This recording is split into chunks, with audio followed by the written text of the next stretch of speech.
एक साल के प्रोटेस्ट और सैकड़ों किसानों के शहीद होने के बाद 19 नवंबर 2021 को प्रधानमंत्री मोदी ने विवादित फार्म बिल्स या हिंदी में कृषि कानूनों को वापस लेने की घोषणा की।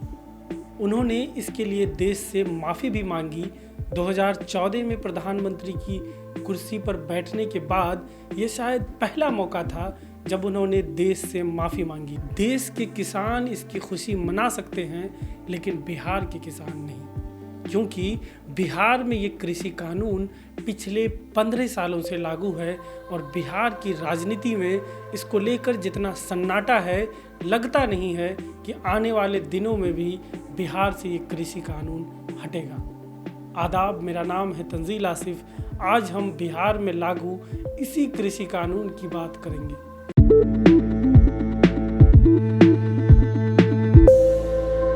दरअसल केंद्र की मोदी सरकार ने जो 3 कृषि कानून लाया था, उनमें से एक था the farmers produce trade and commerce promotion and facilitation ordinance 2020। इसके मुताबिक किसान अपनी फसल को एपीएमसी मंडी यानी एग्रीकल्चरल प्रोड्यूस मार्केट कमेटी के बाहर भी बेच सकते थे और मंडी के बाहर सरकार का कोई नियंत्रण नहीं होता है। इसलिए वहाँ एमएसपी यानी मिनिमम सपोर्ट प्राइस की गारंटी नहीं होती है और व्यापारी अपनी मर्जी से किसी भी कीमत पर फसल खरीद लेते हैं, जैसा कि बिहार में हो रहा है। दरअसल जब देश में अंग्रेजी हुकूमत थी तो कपड़ा उद्योग को सस्ती कीमत पर कपास उपलब्ध कराने के लिए अंग्रेजों ने सरकार नियंत्रित मार्केट बनाया, जो आगे जाकर एक मॉडल बन गया।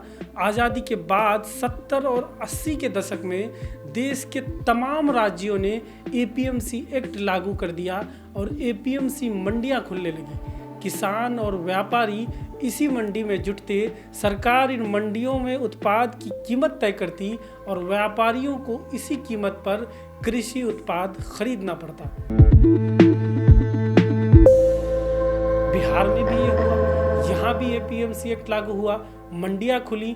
लेकिन 2005 में पहली बार सीएम बने नीतीश कुमार ने कुछ महीने बाद ही सितंबर 2006 में एपीएमसी एक्ट ख़त्म कर दिया और इस तरह किसानों को बाजार के हवाले कर दिया।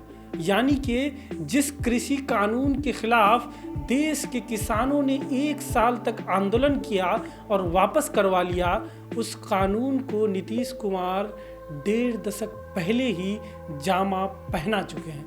खैर, एपीएमसी एक्ट ख़त्म हुआ तो किसानों का शोषण शुरू हो गया। किसानों को व्यापारियों के द्वारा तय कीमत पर उपज बेचने को मजबूर होना पड़ा। ये रवायत आज भी बदस्तूर जारी है। नीतीश कुमार ने जब एपीएमसी एक्ट ख़त्म किया था तो तर्क ये था कि इस एक्ट के कारण बड़े व्यापारी घराने बिहार का रुख नहीं कर पा रहे हैं।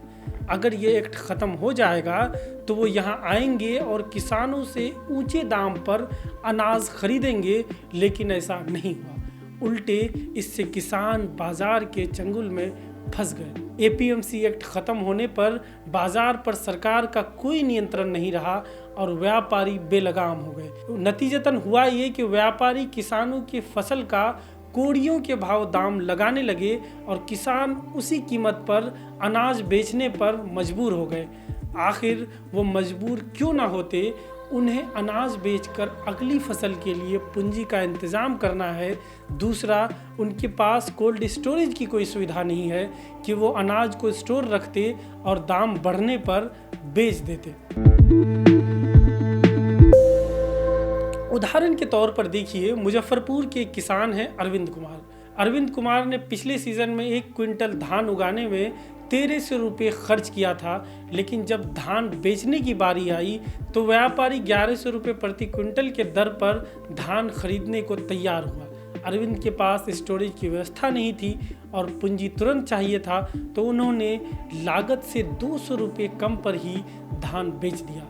अरविंद की तरह हजारों किसान हर सीज़न में या तो लागत मूल्य या उससे कम कीमत पर ही अनाज बेचते हैं। उसी तरह किशनगंज के किसान गुलसनवर ने पिछले साल 21,000 रुपये खर्च कर खेत में मक्का लगाया, लेकिन मक्का की कीमत मुश्किल से 1100 रुपये प्रति क्विंटल ही मिली, जबकि सरकार ने मक्के का MSP 1760 रुपये प्रति क्विंटल तय किया था। किशनगंज के ही एक अन्य किसान जाकिर कहते हैं, स्थानीय व्यापारी से जब MSP के बारे में पूछते हैं तो वो बोलता है कि सरकार के पास जाकर बेचो।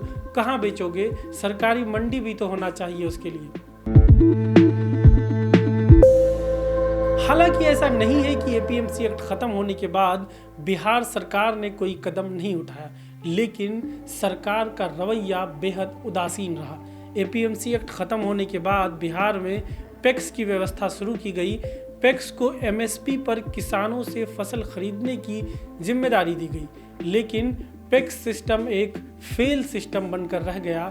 किसानों का पैक्स पर भरोसा नहीं बन पाया और इसके लिए भी कहीं ना कहीं सरकार ही जिम्मेवार है। असल में पैक्स किसानों से जो अनाज खरीदता है उसका भुगतान वो लोन लेकर करता है और खरीदा गया अनाज पैक्स सरकार को देता है, जिसके बाद सरकार फंड जारी करती है। पैक्स के मामले में ये हो रहा है कि वो लोन लेकर किसानों को भुगतान कर देते हैं, लेकिन राज्य सरकार से फंड मिलने में देरी हो जाती है।